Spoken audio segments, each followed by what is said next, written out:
L'élection présidentielle du 26 février s'est bien déroulée selon la mission d'observation électorale de l'Union européenne. Cependant, quelques défaillances ont été notées, des défaillances liées au démarrage tardif du vote dans certains bureaux, mais aussi au fichier électoral. La mission faisait face à la presse ce matin, compte rendu signé Gorgui Sambandiaï Sanfal. La mission d'observation électorale de l'Union européenne trouve acceptable l'élection présidentielle du 26 février dernier. Cependant, elle déplore la tension et les violences qui ont caractérisé le contexte politique sénégalais. Les Sénégalais, les citoyennes et les citoyens ont participé dans la paix et dans le calme au scrutin du 26 février, dignement. Les opérations de vote ont été menées de manière adéquate.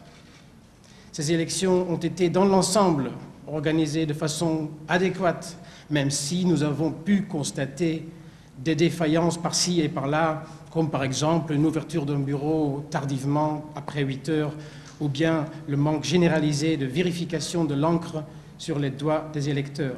Les violences et les morts que nous déplorons ont fait craindre un dérapage plus dramatique encore. La mission regrette l'atteinte à la liberté de manifester, pourtant consacrée par la loi. Elle formule aussi des recommandations liées au fichier électoral. Quelques observations aussi plus critiques à formuler. Elles concernent non pas tant la journée des élections même, mais la période avant. Il s'agit là de la campagne, et même avant la campagne électorale.